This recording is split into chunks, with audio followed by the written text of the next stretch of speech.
नमस्ते भाई बहनों, मेरे चैनल पर आपका स्वागत है। मैं अपने चैनल पर प्रतिदिन दैनिक रेकी प्रार्थना मेडिटेशन करती हूँ। आप मेरी प्रार्थना सत्र का लाभ उठाना चाहते हैं तो मेरे चैनल को लाइक कीजिए, सब्सक्राइब कीजिए और कमेंट्स कीजिए और प्रार्थना सत्र में जुड़िए। साथ ही प्रार्थना यदि करने का टाइम नहीं मिलता तो प्रार्थना को अवश्य सुनिए। प्रार्थना सुनने में भी वही लाभ मिलता है जो प्रार्थना करने में है। तो मेरे वीडियो को अवश्य देखिए और प्रार्थना का लाभ उठाइए। और अब हम करते हैं आज के वीडियो की बातें।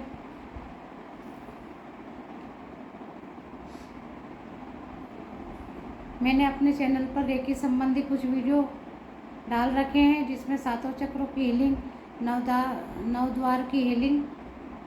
मैंने अपने चैनल पर रेकी संबंधी कुछ वीडियो डाल रखे हैं जिसमें सातों चक्र की हीलिंग, नवद्वार की हीलिंग और अब अपने भावों पर नियंत्रण करने वाले वीडियो में लगातार बनाती जा रही हूँ। मैंने आभा मंडल को कैसे बढ़ाएं, आत्मविश्वास को कैसे जागृत करें, ये वीडियो मैं बना चुकी हूँ और इनके लिंक को मैंने डिस्क्रिप्शन बॉक्स में दे रखे हैं, जो आप अवश्य देखिए और लाभ उठाइए। यदि आप निःशुल्क रेकी सीखना चाहते हैं तो वीडियो को अवश्य देखिए। यदि आपने 21 दिन या 41 दिन तक अपने चक्रों की हीलिंग और नवद्वार की हीलिंग कर ली है तथा अपने भावों पर नियंत्रण कर लिया है, सकारात्मक भावों को जागृत कर लिया है और नकारात्मक भावों पर नियंत्रण कर लिया है, तो आप सीधे सीधे ब्रह्मांड की ऊर्जा से जुड़ सकते हैं और स्वयं को रेकी दे सकते हैं और दूसरों को भी रेकी दे सकते हैं। आज का हमारा वीडियो का विषय है कि क्रोध पर हम कैसे नियंत्रण करें। सर्वप्रथम हम क्रोध के बारे में जानेंगे कि क्रोध क्या है, क्रोध क्यों आता है और क्रोध कब आता है, इस पर हम इस पर नियंत्रण कैसे करें। तो पहले पॉइंट है हमारा क्रोध क्या है। क्रोध हमारे मन और मस्तिष्क का एक ये ऐसा भाव है जो कि नकारात्मक ऊर्जा का एक रूप है। यह हमारे मन को, मस्तिष्क को अशांत बनाता है तथा हमारे शरीर में जो लाभदायक रसायन बनते हैं उनको नुकसान पहुंचाता है, उनको नष्ट करता है और हमारे शरीर को पर हावी हो जाता है और कई प्रकार की बीमारी से हमें ग्रस्त बना देता है। यहाँ तक कि हमारी आत्मा को विचलित कर देता है और हमारे जो शरीर की आयु को भी कम कर देता है। तो क्रोध के हम इस बिंदु पर विचार करते हैं। दूसरा है कि क्रोध क्यों आता है। क्रोध आने के कई कारण हो सकते हैं, परंतु मुख्य कारण इसका ये है कि हम जिस बात की उम्मीद रखते हैं यदि वह हमारी पूरी नहीं होती है तो उस स्थिति में हमें क्रोध का भाव आने लगता है। जैसे उदाहरण के तौर पर हम किसी व्यक्ति से बहुत प्रेम करते हैं, अति प्रेम करते हैं, लेकिन वह हमारी बात नहीं सुनता है, नहीं मानता है और हमारे प्रेम को उसकी निगाहों में उसका कोई महत्व नहीं होता, वह हमारे प्रेम की लगातार अवहेलना करता है, तो हमारे क्रोध आना स्वाभाविक है। हम किसी भी वस्तु को चाहते हैं और उसके ना मिलने के कारण भी हमें क्रोध आता है। ऐसे कई कारण हो सकते हैं जो कि हमारे मन और मस्तिष्क की उम्मीद के मुताबिक नहीं होते और हमें क्रोध आता है। क्रोध के और भी कई कारण हो सकते हैं क्योंकि हमारा जीवन मानव जीवन है और दिन में ऐसे कई समय आते हैं जब हमें क्रोध आ जाता है। क्रोध के बारे में अब हम जानेंगे कि क्रोध पर नियंत्रण करना आवश्यक है। जब भी हमें क्रोध आता है हमारे शरीर में नकारात्मक ऊर्जा बनती है, नुकसानदायक रसायन या केमिकल शरीर में बनते हैं जो हमारे शरीर को निरंतर और कई प्रकार की विकारों से ग्रस्त कर देता है, गंभीर बीमारी बना देता है। मानसिक व शारीरिक तनाव तथा विकार उत्पन्न हो जाते हैं, डिप्रेशन हो जाता है, अशांति हो जाती है।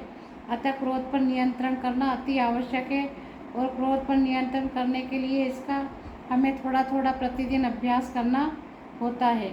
अभ्यास करने के पहले हमें प्रतिदिन ब्रह्म मुहूर्त या अमृत वेला के समय इसका अभ्यास करना है। सर्वप्रथम हम क्या करेंगे कि शांत चित्त, प्रसन्न चित्त होकर एक आसन बिछाकर बैठेंगे। जब हम प्रार्थना करते हैं उस समय हमें क्रोध के संबंध में भी कुछ बातें का मनन करना है। हमें सर्वप्रथम हमें लंबे गहरे सांस लेके ध्यान मुद्रा बना लेनी है और अपने तीसरे नेत्र पे ध्यान रखना है, अपने क्राउन चक्र पर ध्यान रखना है और 5 बार, 7 बार या 21 बार हमें ओम की ध्वनि उच्चारित करनी है। जैसे मैं उदाहरण के तौर पे आपको बताती हूँ।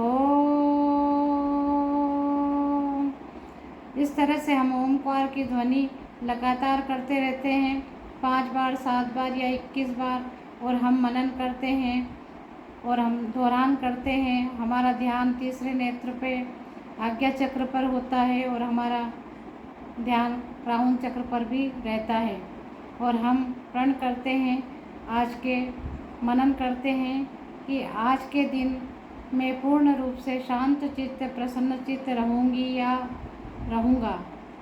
मैं सबको आदर, प्रेम और स्नेह के भाव से निहारूंगा। मैं अपनी वाणी पर नियंत्रण करके मधुर वाणी में अपनी बातों को रखूँगा या रखूँगी। मैं छोटों को स्नेह और प्रेम से कोई आदेश देना होगा तो अपनी मधुर वाणी से आदेश दूँगी। जीवन में परमात्मा पर पूर्ण विश्वास रखकर मैं अपनी सारी उम्मीद, सारी आकांक्षा परमात्मा को भेंट कर देती हूँ। और जब भी विकट परिस्थिति का सामना करना हो तो हम शांत रहें, प्रसन्न रहें और अपने इष्ट देव का मंत्र का जाप करें और अपना सारा कर्म फल परमात्मा को समर्पित करके अपने आप में रिक्त कर दूँगी। ऐसी मेरी शपथ है। यदि आप ये शब्द प्रातःकाल प्रार्थना के समय प्रतिदिन उच्चारित करते हैं तो आपका क्रोध अवश्य शांत हो जाएगा और आपका जीवन प्रेममय हो जाएगा। धन्यवाद साथियों। यदि आपको मेरा यह क्रोध नियंत्रण का आसान तरीका समझ में आया हो तो मेरे चैनल को लाइक कीजिए, सब्सक्राइब कीजिए और मुझे कमेंट्स करके अवश्य बताइए कि आपको मेरी ये सरल विधि कैसी लगी। धन्यवाद।